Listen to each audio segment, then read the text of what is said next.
On the island of Berk, life was loud, rough, and dangerous. Surrounded by harsh seas and freezing winds, Berk was home to a tribe of Vikings known for their strength, bravery, and their never-ending war against dragons.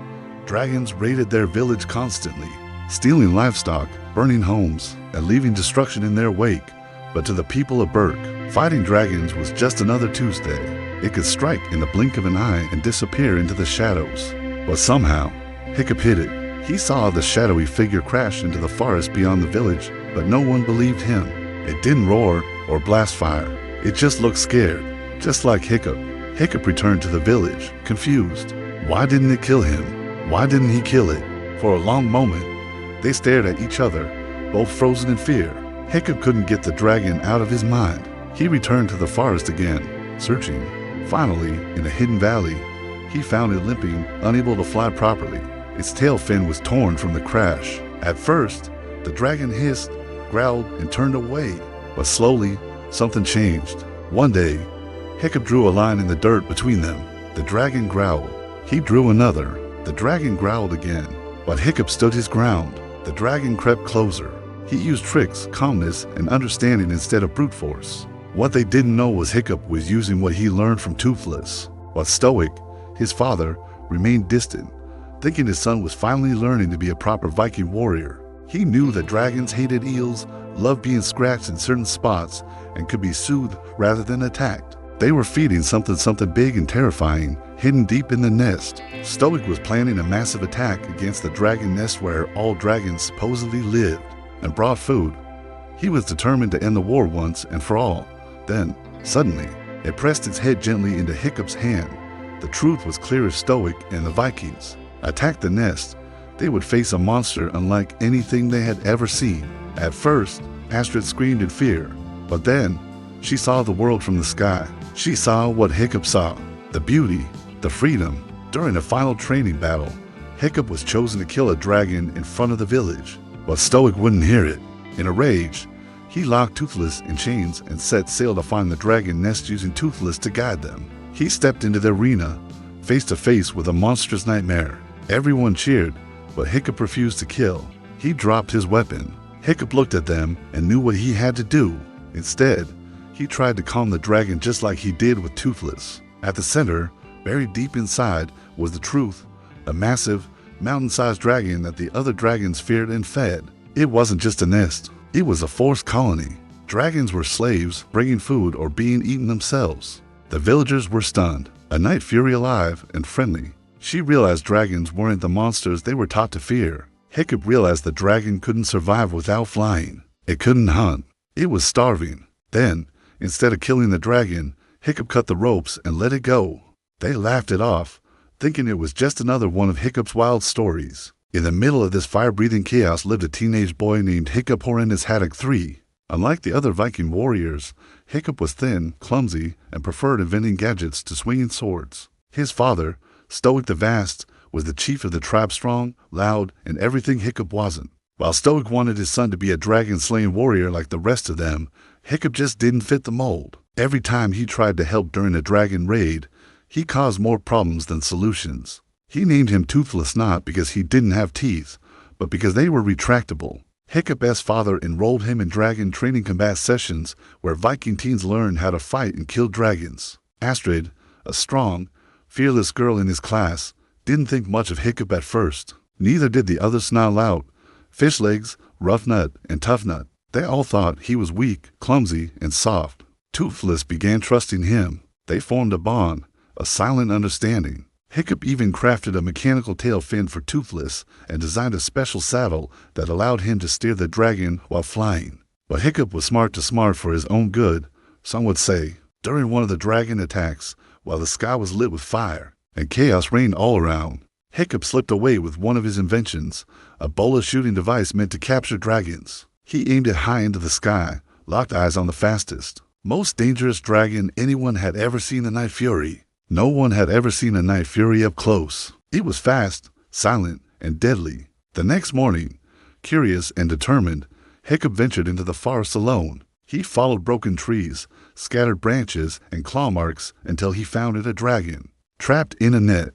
Not just any dragon, the Night Fury, alive, breathing and staring straight into his eyes. Black scales, sleek body, green cat-like eyes. It was unlike anything Hiccup had ever seen. He raised his knife, ready to do what every Viking was taught to do.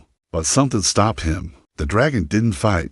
The night fury leapt up, paused, and then vanished into the forest. Days passed. So, instead of hunting it, Hiccup began helping it. He brought fish. From that moment on, everything changed. Hiccup began spending more time in the forest, learning the dragon's habits. Meanwhile, back in the village, things were changing too. But Hiccup started showing surprising skills in the arena.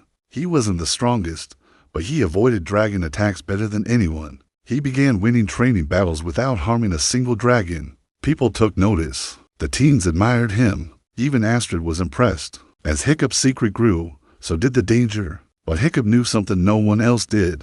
Dragons didn't steal food for themselves. Still, he kept his secret, until one day, Astrid followed him. She discovered Toothless and was ready to sound the alarm. But Hiccup took her on a ride on Toothless. Their flight took a dark turn when they stumbled upon the dragon nest, a giant volcano-like structure. Crawling with dragons, Astrid and Hiccup returned, terrified. But before Hiccup could warn anyone, things took a turn. The dragon hesitated, lowering its guard. But then, the crowd gasped. Toothless, sensing Hiccup was in danger, crashed into the arena, roaring to protect him. Stoic was furious. He demanded answers. Hiccup tried to explain that dragons weren't the enemy, that they could be trained, understood. Hiccup was left behind, betrayed, heartbroken, and desperate. But he wasn't alone. Astrid stood by his side. So did the other teens.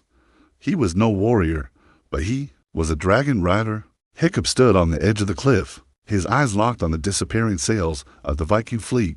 They were heading straight into danger, and Toothless was their unwilling guide. The boy who had once been the weakest in the village now held the weight of their survival on his shoulders. He turned to Astrid, heart pounding. "We have to go after them." "But how?" she asked. "We don't have ships, and Toothless is gone." One by one, he and his friends approached them, fish legs with a gronkle, snot out with a monstrous nightmare, rough nut and tough nut with a hideous zipple back, and Astrid with a deadly natter. Hiccup's eyes flickered with determination. "We have dragons." Back in the training arena, the remaining dragons were caged, terrifying to most, but not to Hiccup. The dragons growled, hissed, and flared their wings, but Hiccup guided his friends. "Don't show fear. Don't show aggression. Just trust them." The wind howled around them, but their bond with the dragons held firm. Stoic and his warriors approached with torches lit and weapons drawn. For the first time, Vikings and dragons flew together, not in war, but in unity. It worked. Within moments, the teams were mounted and airborne, cutting through the clouds. The Red Death emerged, a colossal, winged monster, 3 times the size of the largest dragon they had ever seen. As they reached the battlefield, they saw the impossible, dragons and Vikings alike scattering in fear. The Red Death was destroying everything with a single blast of fire. It reduced one of the Viking ships to splinters. Warriors screamed, boats rocked, and chaos broke out. Astrid followed, using her natter's speed to distract the beast. Rough Nut and Tough Nut argued midair, while their zippleback attacked from both sides. Fish Legs cried out facts about the Red Death's size, speed, and weak points while dodging fireballs. Its wings darkened the sky. Its roar shook the sea as he flew toward it. A fireball hit his gronkle. Hiccup tumbled through the air and hit the deck hard. Far ahead, the Viking fleet reached the entrance to the dragon nest. Black rocks rose like jagged teeth from the ocean. The water churned violently. One by one, their dragons were thrown back, and Hiccup knew there was only one dragon that could match this beast. He didn't want to lead them here, but the ship's chains dragged him closer. Inside, the monstrous dragon, the Red Death, stirred. They flew circles around the Red Death, staying just out of reach. Hiccup studied the beast's movements, its rhythms. "It's big, but it's slow. If we can make it angry, it'll follow." Toothless, still bound in chains, whimpered as he sensed the coming horror. The Red Death screamed in rage and chased after them. Higher and higher they climbed, past the clouds, until even the air grew thin. Stoic ordered his men forward. "Let's end this war once and for all." He looked into his son's eyes, really looked and saw not a boy, but a leader. Without another word, he ran to the chains and pulled with all his strength. With a final yank, the link snapped. Hiccup led it away from the ships, over the ocean, into open sky. "We can't beat it with swords and fire. We need Toothless." Suddenly, The cave erupted. Thousands of dragons burst out, terrified, flying in every direction. Toothless spun beneath the monster's belly and unleashed a final plasma blast direct into its chest. It didn't hesitate. Stoic froze. What have we done? Back in the sky, Hiccup and his team saw the smoke rising. They leaned forward, urging their dragons faster. The air turned hot and ash-filled. They dove in. Snotlout swooped it first, blasting flames at the Red Death's head. But it wasn't enough. The monster roared, swiping at them with its massive tail. Toothless, he turned to Stoic's ship. Where Toothless was still chained, Stoic rushed to him. Eyes wide with fear. You shouldn't be here. I have to be, Hiccup said. Standing, Stoic hesitated. Stoic stood frozen, his face pale. Then, from the wreckage, a shape emerged. Toothless leapt forward, roaring, wings flaring wide. Hiccup climbed onto his saddle. Let's finish this. They took to the sky. Hiccup and Toothless soared higher, dodging flames and debris. Toothless roared and dived, blasting it in the eye. They were part of the tribe friends, companions, protectors. Come on, big guy, follow me. Fish Legs and Snotlout argued over dragon breeds instead of axes. Roughnut and Toughnut topped their zipple back to breathe fire on command. Astrid flew patrols over the village with a quiet smile. The giant dragon gave chase, rising higher into the air. Now came the real challenge. Hiccup directed Toothless through tight loops, sudden dives, and rolls making the Red Death strain to keep up. All right, Bud, Hiccup whispered. Time to end this. He and Toothless dove. Wind howled. Flames followed. The Red Death opened its massive jaws, fire building inside. But Toothless was faster. At the last moment, Hiccup triggered the tail fin. Boom, the Red Death roared, flailed and exploded midair. Burning pieces fell into the sea below. The sky cleared. Silence. But something was wrong. Hiccup leaned forward. Come on, buddy, pull up. But it was too late. They spiraled downward, flames wrapping around them. Stoic watched from the deck below as his son disappeared into the smoke. Hiccup. The sea swallowed the fire. Everything went still. The warrior searched the waters, calling his name. Toothless burned and bruised rose from the smoke, wings flapping weakly. And in his arms Hiccup, unconscious, but alive. Cheers erupted. Stoic rushed forward and wrapped his son in his arms. You did it, son. Days passed. Berk changed. Dragons were no longer enemies. The training arena became a dragon stable. Kids flew to school. And Hiccup? He woke up in bed, his leg gone lost in the battle. But when he looked up, Toothless was there beside him, head resting gently on his lap. He smiled. Outside, the skies of Berk were filled with dragons not in war, but in peace. For the first time in history, Vikings and dragons lived together, and at the heart of it all stood a boy and his dragon. 5 years had passed since dragons became a part of life on Berk. What was once a village of dragon slayers had turned into a soaring kingdom in the sky. Riders flew overhead, racing through the clouds, while dragons carried goods, helped farm, and even played games with the children. Where fear once lived, freedom now flew. At the center of this new world was Hiccup, no longer the awkward outcast. He was now a confident young man, riding side by side with Toothless, his best friend and the most powerful dragon alive. He wore fight gear, carried a flaming sword, and explored beyond the known world, mapping uncharted islands, seeking peace with distant tribes, and learning more about dragons than anyone ever had. But as Berk thrived, Hiccup was faced with new pressure. His father, stoic, now gray-bearded but still strong, wanted Hiccup to take over as chief. You're more of a chief than you know, she said. You lead with your heart. That's what makes you different. But Hiccup didn't feel ready. He didn't want to rule, he wanted to discover. He claimed he was collecting dragons for a warlord named Drago Bloodfist, a ruthless conqueror who believed dragons were weapons to control the world. Hiccup was surrounded by dragons, hundreds of them, living in harmony. Their wings lit the sky in color. Their calls echoed like music through the mist. Finally, the rider landed. Hiccup removed his helmet. Who are you? He asked. Astrid, now his closest companion and love, stood by him. Whoever did this wasn't hunting dragons, they were capturing them. But peace was fragile. One day, while exploring a burnt village, on the edge of the map, Hiccup and Astrid discovered something disturbing. Traps, broken ships, and scorched dragon bones.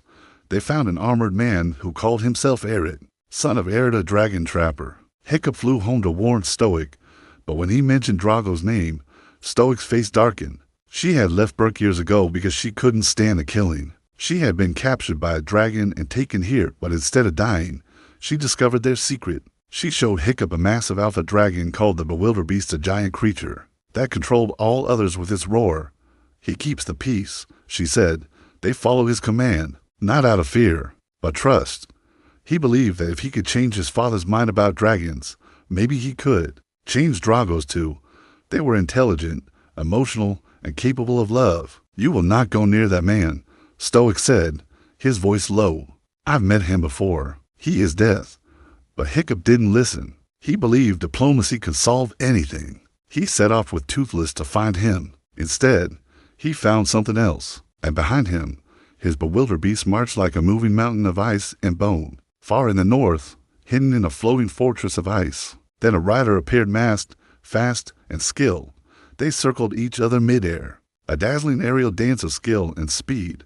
The rider pulled back her hood. Ice clashed with ice. Roars shook the sky. Drago's alpha overpowered Valka's, killing it and taking control of the entire dragon army. It was a woman. I'm your mother, she said. Valka. Hiccup stood frozen. His mother, long thought dead, had been alive all this time living with dragons, protecting them. Dragons weren't monsters. Valka had dedicated her life to protecting them. Hiccup dropped to his knees beside his father. Tears fell silently onto the snow. You have the heart of a chief and the soul of a dragon. Hiccup was overwhelmed. He had spent his life longing to know where he came from, and now he finally understood. But peace wouldn't last. Hiccup stood before his people, broken, grieving, but no longer unsure. I see I was never meant to be him. I was meant to carry his spirit forward. Drago Bloodfist was coming. He had his own Bewilderbeast, larger, darker, and cruel. And he wasn't coming to talk. He was coming to conquer. His fleet reached Berk. Dragons were stolen. Riders were captured. Valka, Stoic, and Hiccup united. For a moment, there was hope. But when the two alpha dragons faced each other, a terrible war began. Even Toothless fought the control, but the power of the alpha was too strong. His eyes went blank. His body stiffened. Drago pointed at Hiccup. Kill him. And Toothless obeyed. He charged. Hiccup stood still. No, Toothless. It's me, Toothless roared. The dragons turned on him. He fled, defeated. But at the last moment, Stoic leapt and pushing Hiccup aside. The blast hit him instead. Stoic fell. Silence. The world blurred. Toothless blinked. The control broke. His eyes returned to normal. He saw what he had done. But I am my own chief, and this is my kingdom. He stepped back, whimpering. Stoic, with his last breath, looked at his son. Then he was gone. Berk mourned. They lit the funeral ship, sending Stoic to sea with fire and song. I was so afraid of becoming my father, he said. But now, he turned to Toothless. Drago has the dragons. He has the alpha. But he doesn't have us. And so, Hiccup formed a plan. With the help of his friends, Valka, and a few remaining dragons, they returned to fight. Toothless, though smaller than the Bewilderbeast, had something the alpha didn't: loyalty, love, and freedom. He challenged the alpha head-on. The giant dragon roared, blasting ice and fury, but Toothless, with Hiccup on his back, dodged, dived, and struck back with a single blast of plasma, glowing and bright. He stood before the dragon's eye and roared not in fear, but defiance. The other dragons saw it. Slowly, one by one, they turned against the alpha and followed Toothless. The Bewilderbeast shrieked and tried to reclaim control, but it was over. Toothless had become the new alpha. Drago screamed in rage, but his army was gone. The sky cleared. The dragons returned. Peace was restored. Back in Berk, a new chief was crowned, not with a sword, but with wings. Hiccup stood before his people, Astrid beside him, Toothless behind him. I may not be my father, he said. The people cheered. Dragons soared, and the boy who once couldn't lift a hammer now ruled the skies with a dragon by his side. Peace had returned to Berk, but it was never meant to last. Hiccup was now chief, wiser, braver, and still flying beside Toothless, his alpha and best friend. Together, they led a village where dragons lived not as prisoners or tools, but as family. Berk had become a floating city in the clouds. Dragons of every shape and size soared between homes built in the cliffs and towers shaped like wings. It was everything Hiccup had dreamed of, but with fame came danger. The world now knew the dragons could be tamed. and not everyone saw that as a good thing. In the shadows, a new enemy watched a ruthless dragon hunter named Grimmel the Grizzly, cold, calculating, and proud. Grimmel was known for one thing. He had killed every known night fury, except one, Toothless. To Grimmel, the idea of a dragon as a pet was an insult. He didn't want control. He wanted extinction. He set warnings, poison darts, traps, captured dragons. One night, he released a terrifying new kind of threat into the skies, a dragon like Toothless, but white as snow, glowing, mysterious, untouchable, but beautiful. Toothless was mesmerized. A female night fury. He puffed up his chest, tripped over sticks, and tried to impress her with awkward dances. Hiccup laughed quietly, watching from a distance. He's never seen another one like him. He whispered. She was wild. The villagers called her the Light Fury. Toothless followed her into the trees, trying to get close, but Grimmel wasn't watching for romance. He was setting a trap.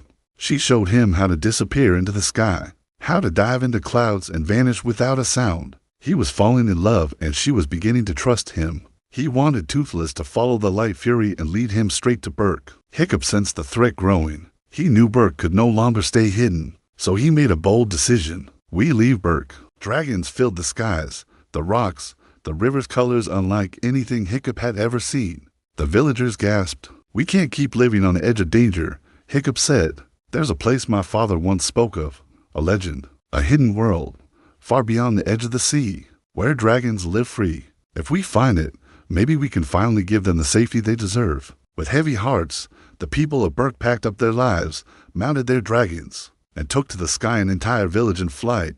Their journey was long, filled with storms, danger, and narrow escapes from Grimmel's ships. He captured Toothless and the Light Fury using paralyzing darts and chains. Then he threatened to destroy everything. You think dragons make you strong, he told Hiccup, but you're nothing without them. Along the way, Toothless and the Light Fury grew closer, but Hiccup felt something shifting. The more time Toothless spent with her, the more distant he became. One night, the Light Fury carried Toothless away. Hiccup followed. Quietly, Grimmel tried to hold him back, but Toothless caught Hiccup midair, just in time. They reached a hidden place deep beneath the sea. A massive waterfall hid the entrance. Behind it, lights shimmered like stars. Glowing plants covered the walls. He had found it, not while humans are still learning. But one day, when we're ready, maybe our worlds will meet again, and I need to let you go. The hidden world. Toothless flew proudly beside the Light Fury, and the dragons followed him not because he was forced, but because they believed. He was their alpha. Hiccup watched with a mix of awe and heartbreak. This is where he belongs, he said. Not with me. Not anymore. But before they could make a choice, danger returned. Grimmel had followed them. Hiccup stood, eyes burning. Maybe, but I'd rather be nothing than be you. He and Astrid led a rescue mission. The riders soared into battle. Fire lit the sky. Screams echoed across the sea. Toothless, bound in chains, fought with every breath. But it was Hiccup who made the final choice. He jumped from the cliff straight at Grimmel, free-falling into the sky. As they tumbled downward, Hiccup cut Toothless loose. Grimmel fell into the sea. The war was over, but something deeper remained. Back at the cliffs, Hiccup looked into Toothless's eyes.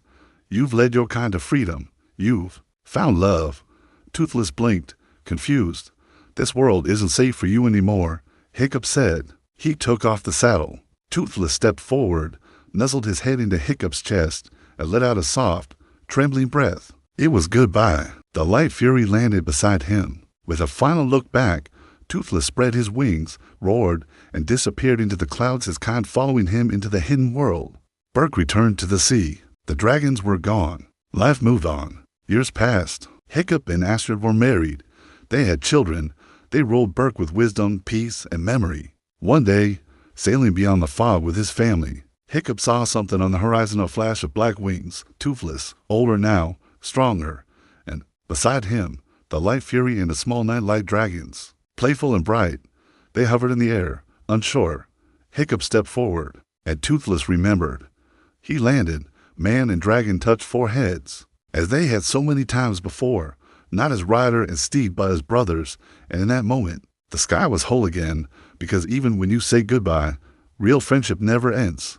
Years have passed since dragons vanished from the world of men. The skies above Berk were quiet, now no longer filled with roars or wings, but with memories. The people still spoke of the time dragons, flew beside them, fought for them, lived with them, and in every child's eyes, the fire of wonder still burned. Hiccup had grown older, his beard now streaked with gray, his hands weathered, but his eyes still held the same spark. Astrid was by his side, still fierce, still steady. The ocean stretched endlessly before him. Hiccup would tell them stories, not just of battles and bravery, but of a dragon unlike any other night fury named Toothless. A dragon who taught him how to fly, how to lead, how to let go. Their 2 children, a boy and a girl, were growing fast, curious, wild, and full of dreams. At night, when the stars were clear and the sea was calm, but deep down, he always hoped he might see him again. And between them 2 young dragons, their children, flying like streaks of light. One day, on a quiet voyage beyond the fog, Hiccup stood at the bow of his ship, the wind brushing against his face. Then, something stirred in the clouds, a shape that would creak beneath him, but no one moved. Not out of fear, but reverence. A shadow, wings, toothless. He burst through the mist, a blur of black, against blue. Beside him, the light fury glided in silence. Toothless hovered in the air, hesitant. Hiccup stepped forward, slowly removed his helmet, and smiled. Toothless remembered. With a single beat of his wings, he landed gently on the ship's deck. The children stared, eyes wide. Hiccup knelt down, extending a hand. Toothless leaned forward, gently pressing his snout into Hiccup's palm. It was not just reunion. Toothless circled the ship, letting out a mighty roar, part farewell, part promise. It was recognition. Toothless let out a soft, playful purr, lowering his head. The boy laughed. The girl touched his scales, her eyes wide with wonder, and just a little bit wild. Maybe they'll come back again, a bond beyond time. The children approached cautiously. Above, the young night lights danced across the sky. Astrid watched from a distance, her eyes misty. She knew this moment wasn't just for them, it was a sign, a whisper from the wild, that maybe the world was ready again. Maybe the dragons had only gone to heal, to wait, to trust, and maybe they were ready to return. As the sun dipped into the sea, the dragons lifted off once more. Then he vanished into the sky, trailing light behind him. Hiccup stood silently, hands still outstretched. Dragons used to be a part of our world, he whispered to his children. And if we're kind and brave, and somewhere far beyond the edge of the world, in a place where the sky touches the sea and fire dances in the dark, dragons still soar, waiting, watching, and dreaming of the boy who once believed